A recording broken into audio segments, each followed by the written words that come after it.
Late payments on mortgages just increased to nearly an 18-month high for the month of June, based on this brand new report from ICE, which is formerly called Black Knight. I have an update for you guys regarding mortgage delinquency rates and also foreclosures nationwide. I have a lot to share, so let's go ahead and dive right in. And of course, if you guys get any value out of today's video, please hit the like button. All right, this video, or this report, I should say, was just posted today on July 22nd. The headline reads, ICE, again, they merged or purchased Black Knight. They knew that June sees calendar-driven spike in delinquencies and foreclosures remain historically low. So let's read on here. It says, coming off a near record low in May, and with June ending on a Sunday, the national delinquency rate jumped by 14.5% or 45 basis points to 3.49%. So of all the loans out there for mortgages, about 3.5% of those are late on paying their mortgages, at least one late payment. The second highest reading in about 18 months. So just taking a step back here, they're seeing here that we saw a big increase up by 45 basis points, primarily due to the fact that the month of June ended on a Sunday. It says Sunday month ends often lead to a sharp but typically temporary spikes in late payments, as payments made on the last day of a given month are not processed until the following month. So looking at June's calendar, which is right here, the month of June ended on Sunday. So if someone paid their mortgage on Saturday or Sunday, it won't be recorded until the 1st, which is, of course, July. So ICE's reasoning here is that one of the reasons why we saw a spike in late payments is due to the fact that the month ended on a weekend. So I did a lot of digging for you guys, trying to figure this out. Are they just kind of telling us this because just blaming the fact that the month ended on a weekend, or is there more to the story? So going back to March of 2024, that was the previous time we had the month end on a Saturday or Sunday, which is right there. It ended also on Sunday. So March 31st was on Sunday. So back then it says the national rate ticked down 14 basis points, though, not going up. It also says here months that end on Sundays, for example, March of 2024, experienced on average, if mostly temporary, upward pull of 6.9%. So we're seeing here that in general, when a month ends on a Saturday or Sunday, you tend to see a temporary uptick in the overall delinquency rate. But this March, the rate actually came down. It says this is only the third such convergence in the last 2 decades, where March's data actually was going down compared to the long run average. It should be going up. And as such, this March's 4.2% drop in the rate is in line with the previous cases in which March ended on a Sunday. So that was for the month of March. Let's have a look at the next month, which is in April this year. Back then, the rate actually fell to the second lowest level on record, only behind March of 2023's record low of 2.9%. So to me, that makes sense. If your housing payment was made on the weekend at month end, it won't be recorded until the next month, which in this case would be April, which makes sense that the rate actually decreased. Now, looking at the previous month, the previous time in which a month ended on a weekend, December of last year, December 31st was on Sunday. So back then it says in large part due to December ending on a Sunday, delaying the processing of payments made on the last day of the month, the national rate hit 3.57%, up 19 basis points compared to the previous month. So normal here again that we should see an uptick in the rate because of payments being processed or not being processed on month end because of the weekend. So that was December. Let's look at January, the next month. In an expected rebound from December's calendar-driven rise, the national rate dropped to 3.38% in January, the lowest level since October. So 3.38% compared to December at 3.57%. One more month I want to share with you guys. Going back to September 2023 was the previous time in which the month end ended on a weekend. It ended on Sunday, September 30th. So back then it says the national rate rose or increased to 3.29% in September, up 12 basis points compared to August. We should expect that based on their methodology here or their opinion that we should see an uptick in their rate in September. Then the following month in October, the rate actually fell 3 basis points to 3.26%. Again, normal if payments were processed on October 1st when people were making payments over the weekend. Additionally, here's what we also know as well, because year to date, this is a video or a report I shared in a video about 1 or 2 weeks ago. This is from ATTOM. They looked at year-to-date filings for foreclosures during the first 6 months of 2024, so January through June this year. And here's a fantastic chart looking at foreclosure filings, which are default notices, scheduled auctions, or bank repos, year-to-date January through June each of these years. So looking at this year, there's 177,000 foreclosure filings so far this year.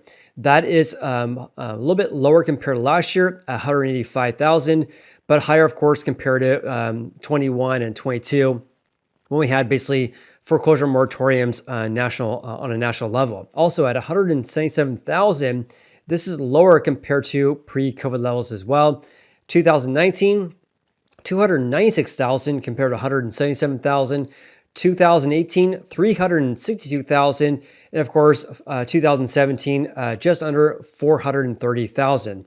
So year to date so far, we're lower compared to last year. Of course, higher compared to the foreclosure moratoriums we had, but much lower compared to pre-COVID levels.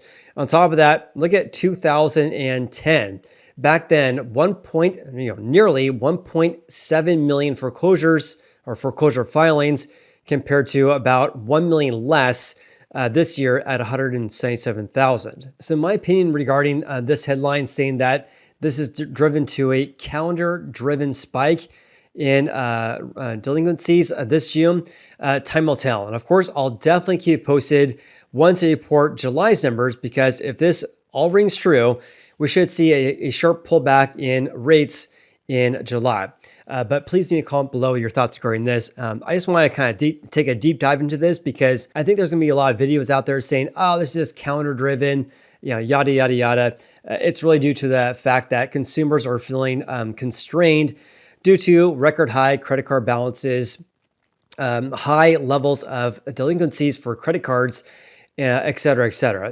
Basically the everyday American is feeling strapped right now due to inflation, and inflation was rising much faster compared to income levels as well. In any case, I'll keep you posted, because once July's numbers are announced in about 1 month, in my opinion, we'll probably see a pullback in rates because of the weekend. But what do you guys think? Please leave me a comment below. Here's something that's concerning as well. It says, as such, June saw a 19.6% increase in the number of borrowers a single payment past due, the highest inflow since May of 2020, while people who are at least 60 days late rose by 11.8% to a 5-month high. Again, what to see is really due to a calendar-driven spike though. Also, for people who are at least 90 days or more past due, that increased by 5.1% this June compared to May. But they're still down by 8.5% year over year and down by 10.1% compared to pre-COVID levels. Also, foreclosure starts decreased by 6.2% in June, pushing active foreclosure inventory to its lowest point since the end of COVID restrictions, now 34% below pre-COVID levels. Also, there was only 5,300 foreclosure sales in the month of June. That represents a 14.9% month-over-month decrease to the lowest level since February of 2022, and of course, well below pre-pandemic norms.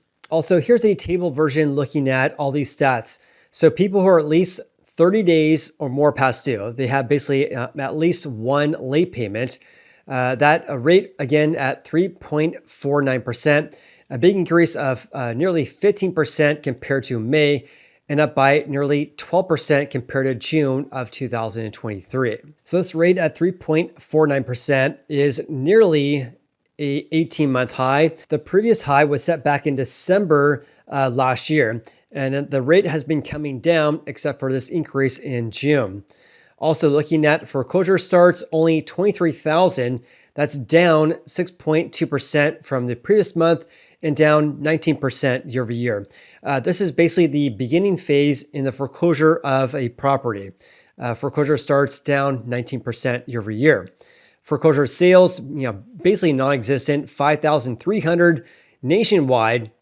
That's down 22% year over year. Meanwhile, there's just under 1.9 million properties that have at least one late payment. That's an increase of 239,000 in one single month and up by 223,000 from 1 year ago.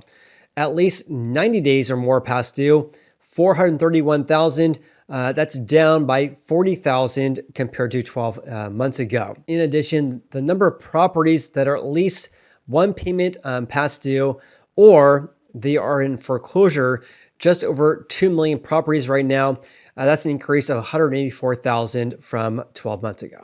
All right, let's change gears slightly here and talk about how each of the states fare. Let's first talk about the states that have the highest rates of late payments on mortgages. So the highest share is actually in Mississippi.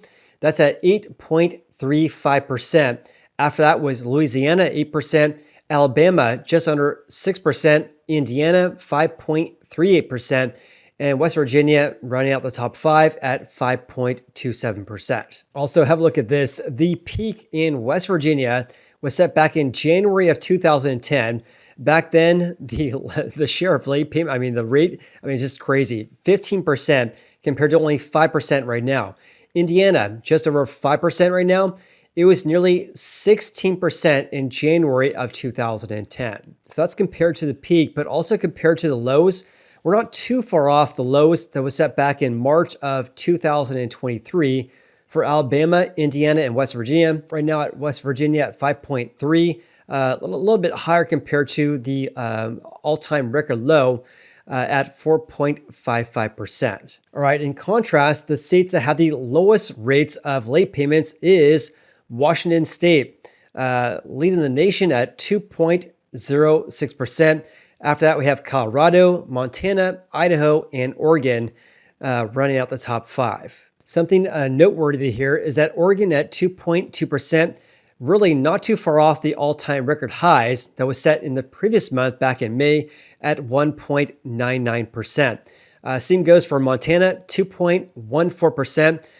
The record low was set back in May of 2024, the previous month, at 1.87%. Also, looking at these peaks set back in 2010 and 2012, the peak was about 5 times higher than we're seeing today. Idaho at 2.16%. January 2010, the peak was at 10.55%. And with that said, please comment below with your biggest takeaways from today's video. Of course, I'll keep you posted as well because we'll have to see this, basically uptick in late payments is really due to a calendar-driven spike.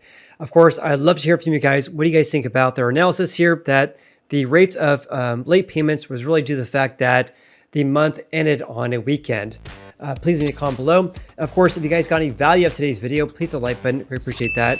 And have an amazing day. We'll see you in the next video.